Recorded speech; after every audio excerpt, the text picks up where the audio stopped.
Hello, and welcome back to a brand new episode of Real Talk About Feminism podcast. This is Ken's for our new listeners. And in case you don't recognize my voice, it's kind of weird right now because I'm not with my co-host, Haley. We recorded this episode fully and completely forgot to record the intro. So as I'm editing, I am recording our introduction. I'm going to introduce our guest for today. Her name is Jennifer Banash. She's a former professor of English and creative writing. She is the author of Silent Alarm, which was a finalist for the American Library Association's Best Fiction for Young Adults. She's also the author of White Lines, Simply Irresistible, In Too Deep, and The Elite. Jennifer is also the former co-founder and editor of Impetus Press, which was a small independent publishing house that championed works of literary fiction with a pop edge. Her latest novel, The Rise and Fall of Ava Arcana, was on Amazon First Read, garnering over 2,000 reviews. We had such a fun conversation with Jennifer. We talked about a few different things, kind of jumped around a little bit, but some major topics we focused on were the importance of female friendships and why they're so meaningful. And we talked about Jennifer's journey as an author overall and her experience in the publishing industry, especially as a woman. So stay tuned for this interview. We're super excited to bring it to you, and let us know what you think by joining our discussion and clicking that link for that form in our show notes. You can also find all of Jennifer's information in the show notes as well. Here is the interview.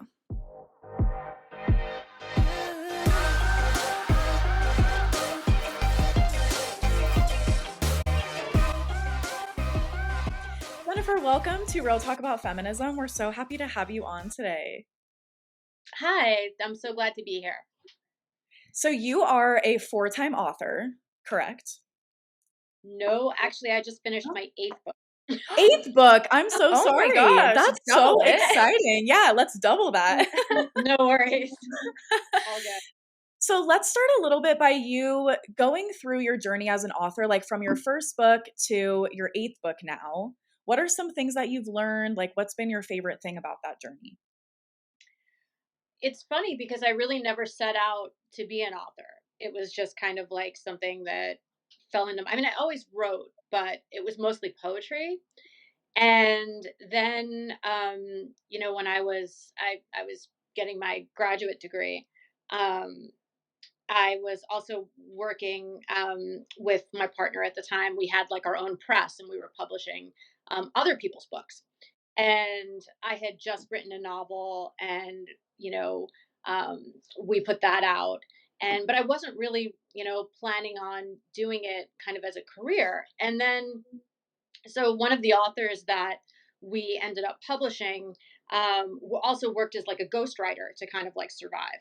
And he was a ghostwriter for I don't know if you remember this. It was like it was a young adult series. It was like a spin-off of Gossip Girl called The It Girl. And so like he was the It Girl. He wrote all these books. Oh. And one day he called me up and was like, they're looking for somebody to take over ghostwriting Gossip Girl. So if you don't know, Gossip Girl, before it was a TV show, it was a huge YA series of books. And most of them were ghostwritten. And I was like, well, why are you calling me? And he was like, well, I think you'd be great at it. And I was just like, look, dude, I've never ghostwritten in my life. I don't write for kids. I have no idea. Like he was like, no, you grew up on the Upper East Side, Manhattan, you'll be perfect. And I was just like, all right. And then literally I wrote a sample chapter and the next thing I knew there was like a contract in my inbox. And so, I worked on the Gossip Girl series.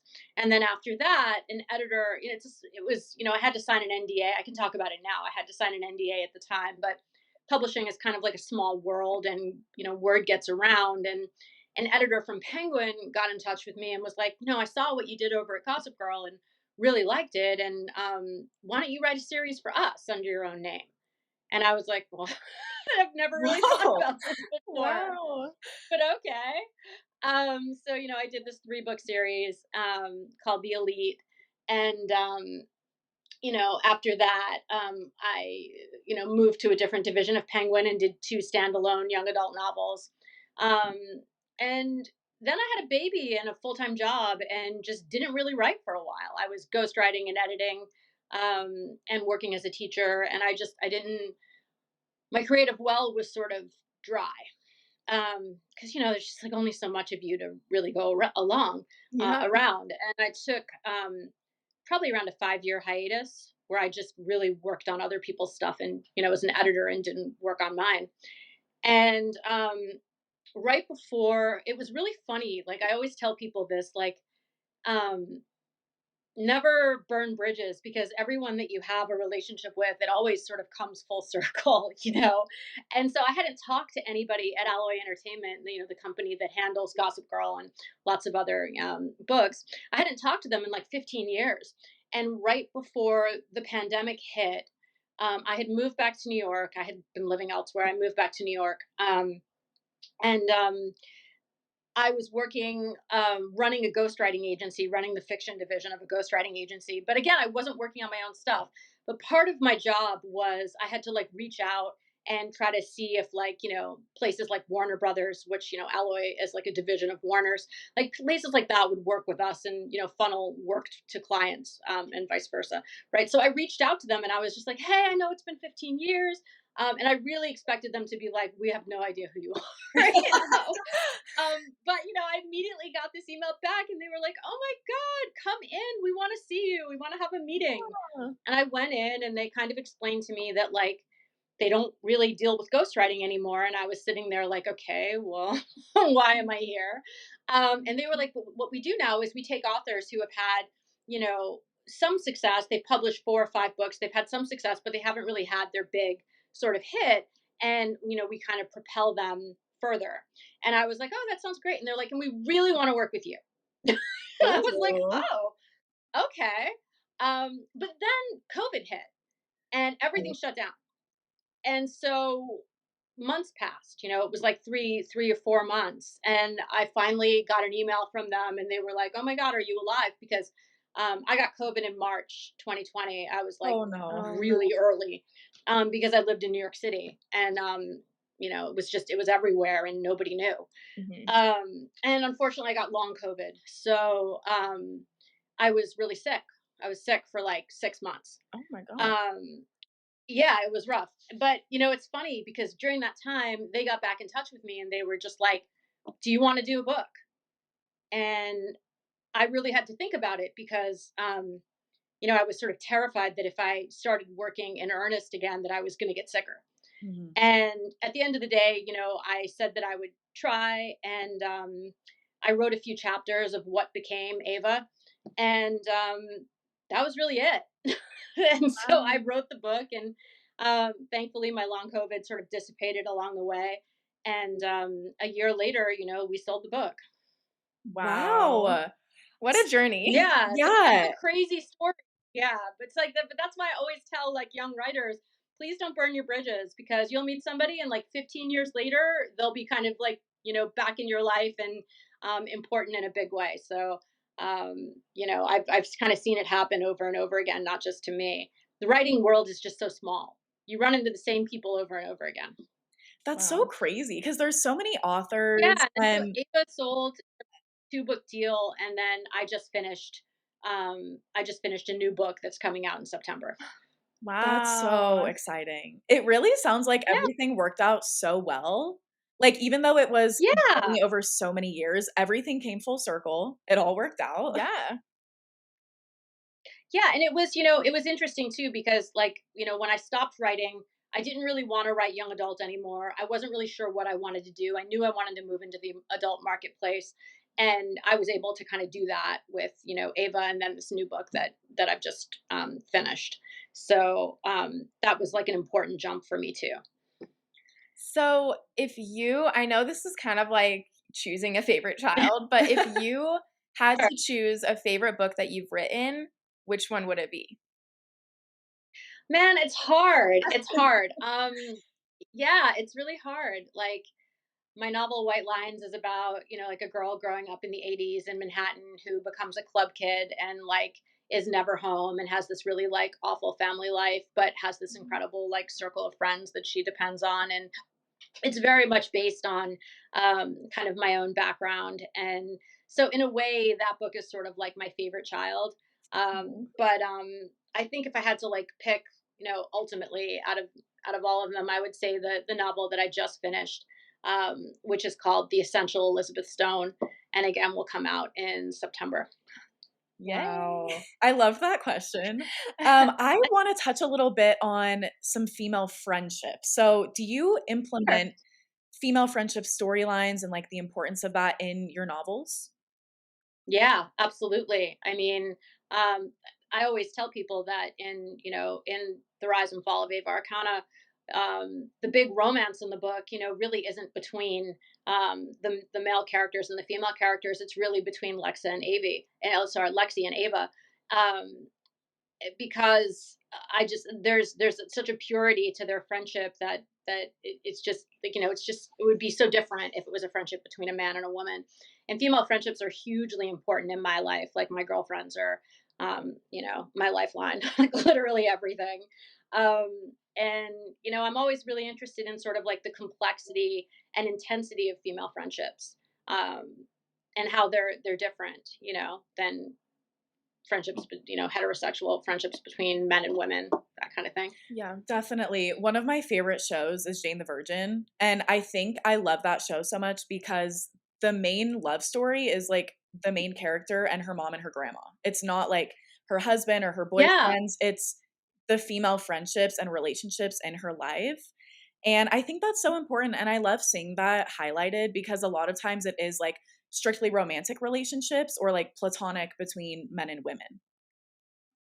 for sure. I mean, like, I always joke to my editors that I'd prefer that men don't even appear in my book, but it doesn't go over real well with marketing. So, I say go for it. But like, if I could get away with it, yeah. I mean, if I could get away with it, I would Right. do it for sure. Yeah. I mean, there's this whole movement now around like decentering men, which I find really interesting. Like it's very big on TikTok, like where women have just deleted all their dating apps and they're just decentering men. They're focusing on themselves and they're focusing on their female friendships. Yes, I think that's a great thing going into the new year. I love that trend that because I've seen it recently on TikTok too.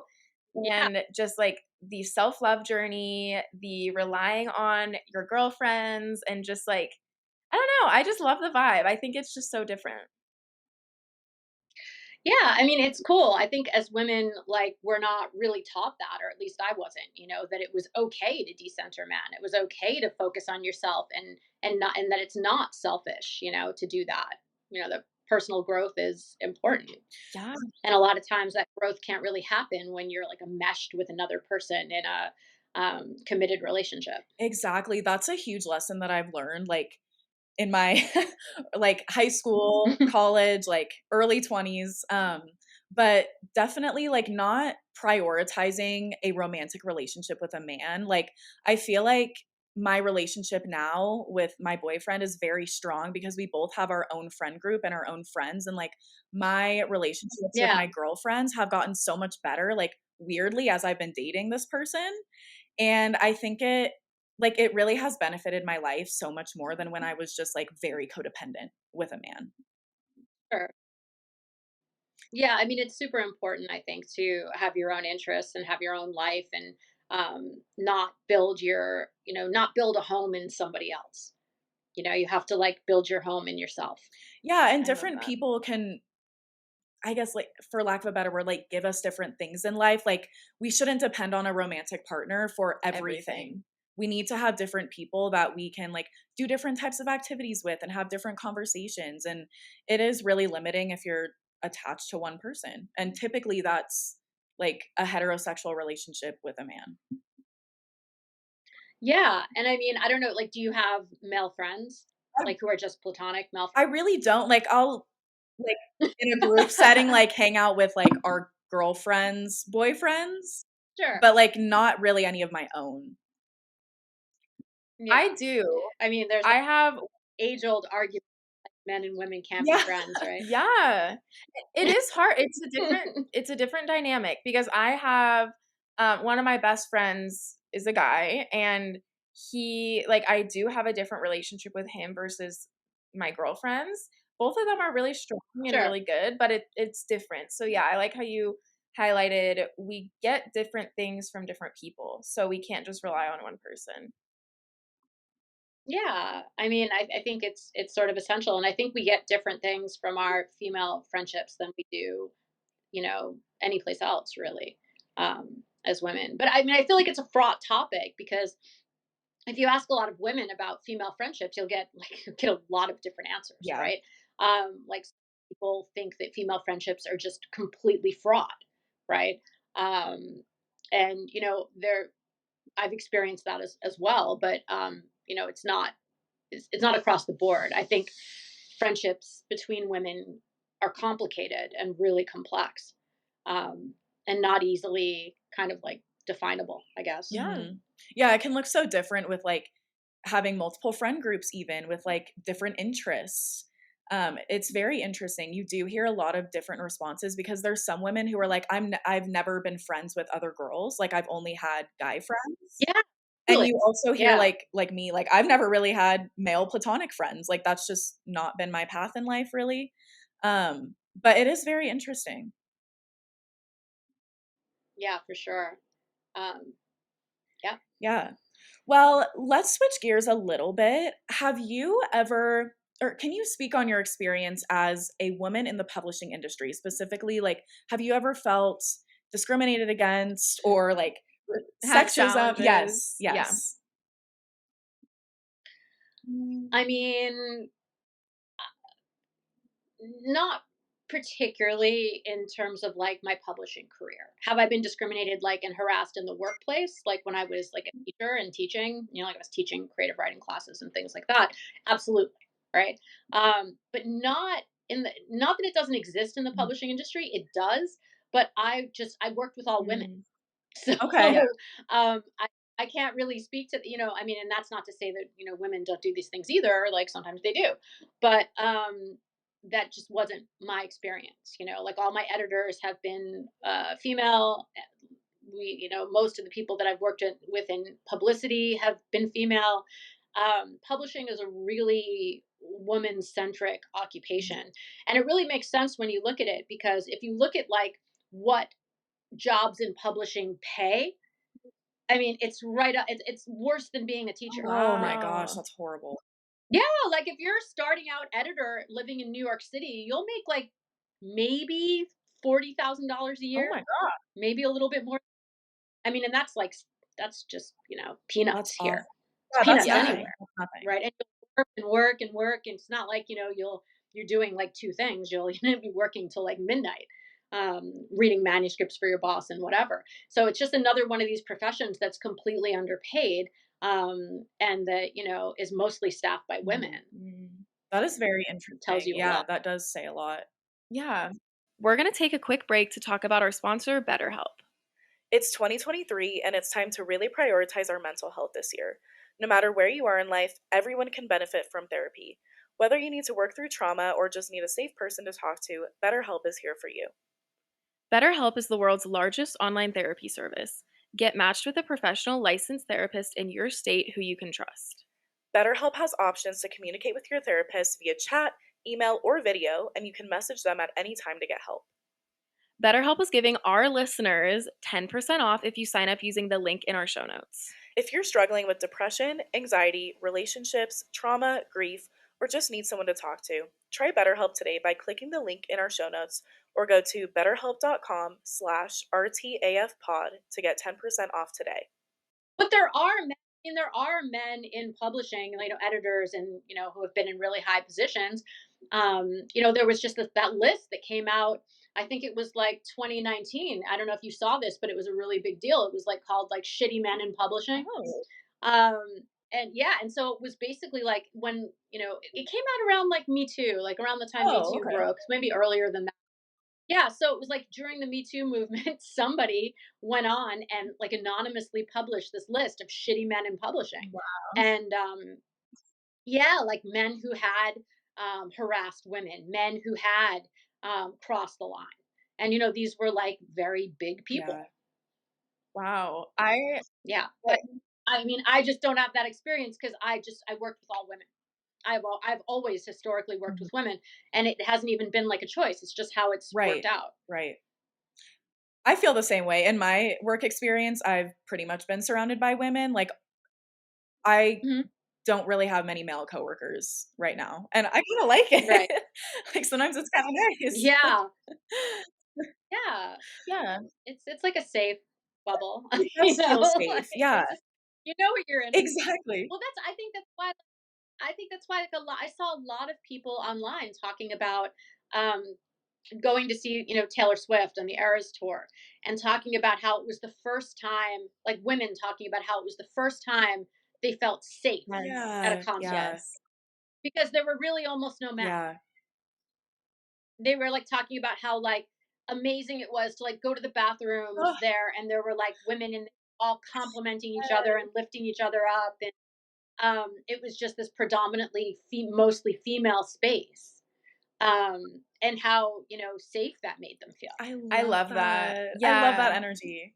I feel like we need more of that energy in general. Like, okay, that's reminding me of like the bathroom at a bar. Like every girl's drunk, but everyone's just like so nice and like so friendly and it's like the best vibe. Like I feel like we need more of that. Like there's so much going on in the world. It's just life is hard and the female friendships and like the Yeah. female support and sisterhood like in general, even just to strangers, like I love that and I feel like we need to embrace that more and I don't know, just connect. Yeah, I mean, it's really funny. I always think about like this story. Like a few years ago, I was walking down the street with a girlfriend of mine here in New York, and I was like complaining about my boyfriend, as we do, Right. right?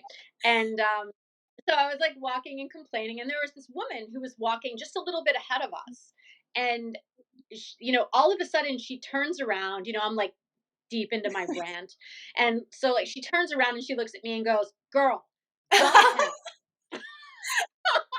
Like this total stranger in like midday in like midtown I Manhattan, love it. just like girl, dump, which I thought was hilarious. And then and I went home and I thought, Yes. right, yes, like I absolutely will dump this guy. I love that. It's so funny. That's what we need. Yes, yes. I feel like that's the core of like feminine energy is like Yes. just being there for like all women, Totally. no matter where you are, what time of day, who you're with. I love that. I do too. But like without stereotyping, it just doesn't seem like men relate to each other in this way. Yeah. Like talking male friendships and male interactions like among themselves. Like I've never heard like a male friend of mine tell a story like that, like where a guy just interjected into like a conversation, that like him and a male friend were having. Like it's just such a It female is. thing. I love it. Too. Hilarious. Well, have you ever felt confined during the writing process with like people giving suggestions but also kind of dictating like, hey, you should write this? Like, for example, I came Yeah. across a TikTok of a female author who was like, I have been pushed into writing romance, but I don't want to write romance anymore. Like that kind of narrative. Have you experienced that? Yeah. Um, absolutely. I mean, I think like my agents are like with Warner Brothers, so they're really kind of like invested in what's Mm. marketable, so they want everything I write to be like super marketable so it can be sold to TV, like Mhm. immediately. um and so there when it came time to write the book that I just finished,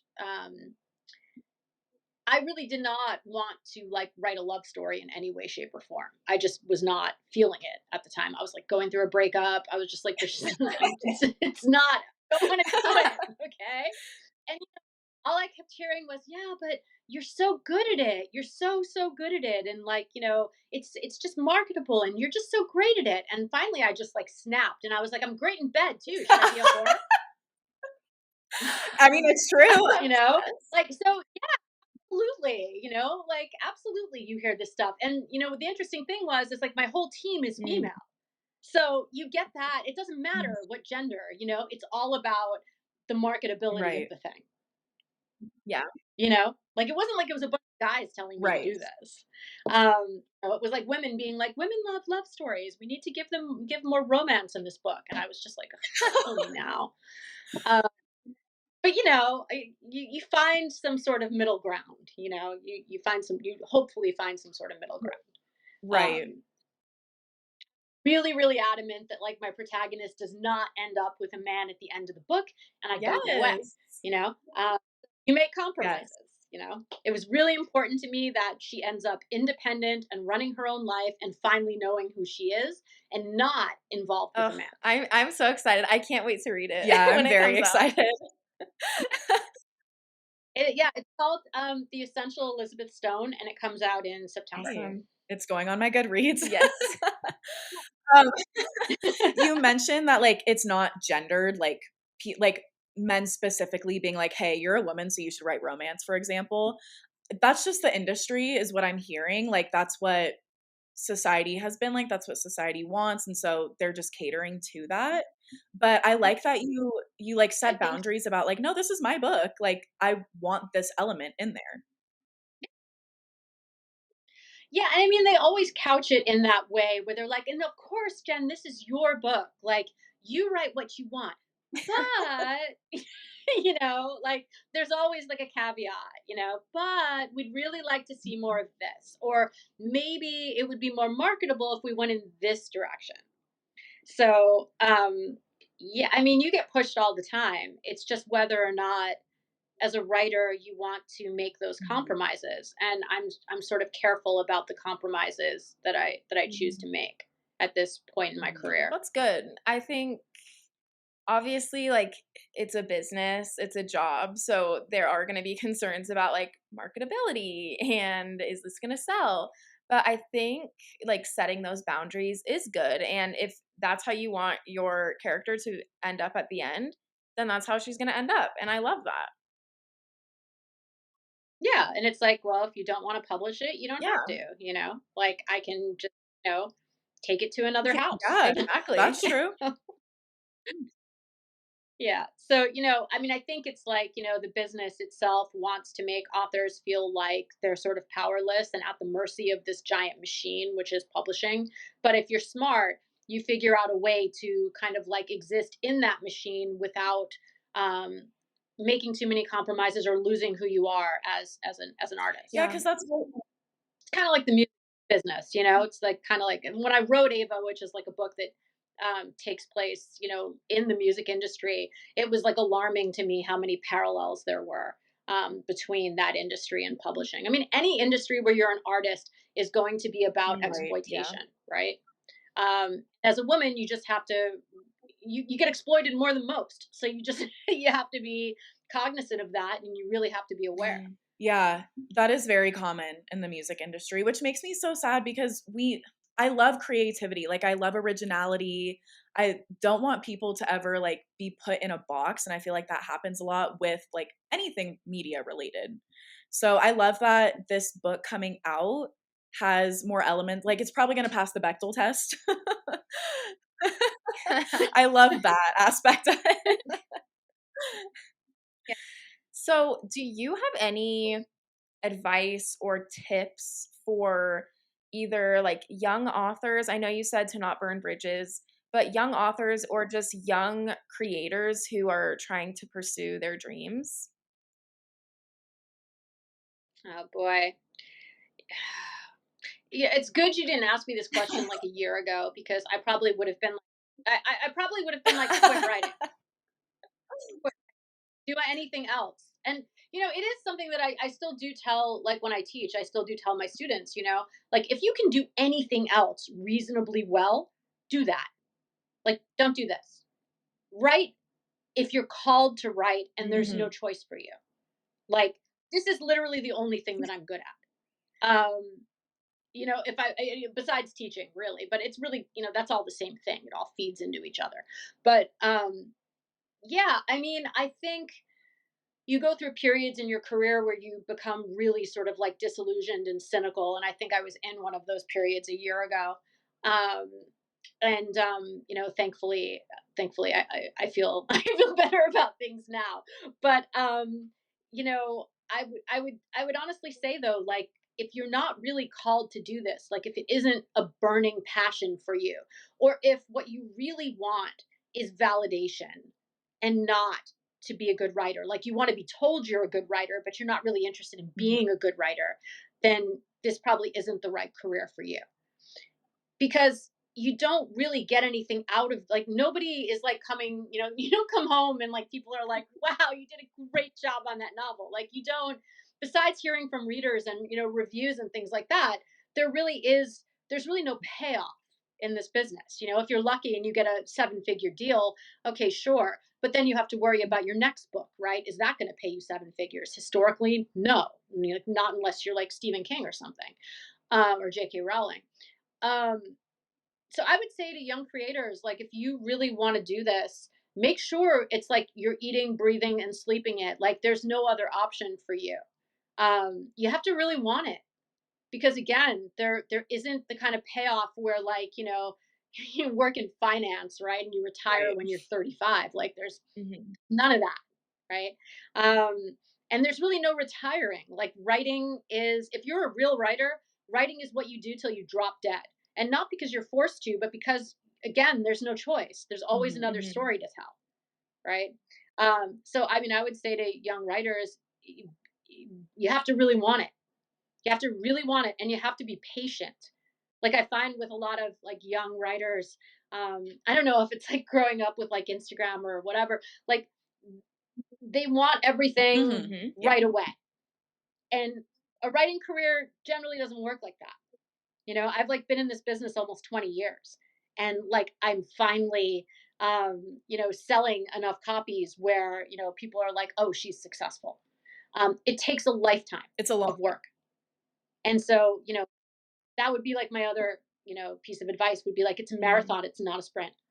That's good advice. I think that's applicable to a lot of things. Like, find your passion, and when you find what you're really passionate about, pursue that. But like, it is hard, and we feel that with our podcast, because podcasting is a long game unless you're an influencer and you start a podcast and you already have followers. Sure. And so, like, yeah, like, I feel like we can relate to that too. We haven't been in it as long as you have, but like, if you're very passionate about it, it doesn't matter what validation you're going to get, because you're not going to get a billion reviews. You're not going to get all this recognition, all this engagement right away. It comes very slowly, and you have to build upon it. So, like, if you're not passionate about it, you're not going to last. So I think that's really great advice. Yeah, and also and also, the only other thing I would say is, don't ever read your own reviews. Yeah, I bet that would be Ever. tough. No, I never do. Like, The Rise and Fall of Ava Arcana has, I think, like something like 3,600 reviews, maybe more. I don't even know at this point. And I haven't read a single one. All I look at is the star rating. It's 4.2 stars. I love that. Yes. That's Like, easier that's to digest. Yep. Yeah, an old mentor of mine told me that, because I read my reviews religiously in my first, 3 books, and I was constantly just like a blubbering mess over them. Like, a lot of them were good, but the thing about us writers is we'll find the one bad review and we'll fixate on that.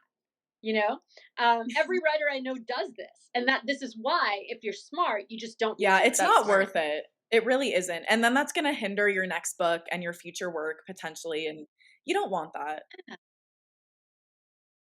No, I mean, like, the biggest piece of advice I tell, other writers who have just finished like their first book is, like, the minute that you finish a book, start working on a new one. You finish that other one, you're done. Start working on something new. Put your attention there. And that way, when the book comes out, you're not over invested in the outcome. You're already working on something else. You've already moved on. That is very good advice. Yeah. Thank you. I try.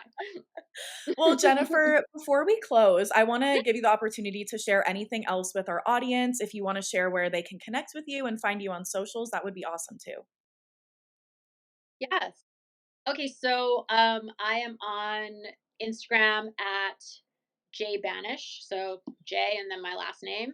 The Rise and Fall of Ava Arcana is for sale everywhere. Easiest place to get it is Amazon, of course, but you can get it anywhere. And then, you know, I'm on Threads, I'm on what Yeah. is Twitter now? X? I mean, I don't even use it. Yeah, don't look for me on X. I'm really not there. I'm there in theory. It's like Ghost Jennifer, but I'm not really there. And then like, you know, I have like 1,000-year-old Facebook, account. So if you like really, need to hunt me down there, I'm there too. But yeah, best way to kind of like follow me is Instagram, or a lot of readers DM me and want to talk about the book, and I always love that. So if you've read Ava or any of my other books and you want to talk about it, just Awesome. I hit love me up. that. And we'll put everything in the show notes so that people can find you super easily. Yep. Oh, cool. Oh, perfect. Well, Yeah, I thank you love so that. much for coming on. This was a great conversation. So fun and so nice talking Thank with you you. for having me. Yeah. It was a lot.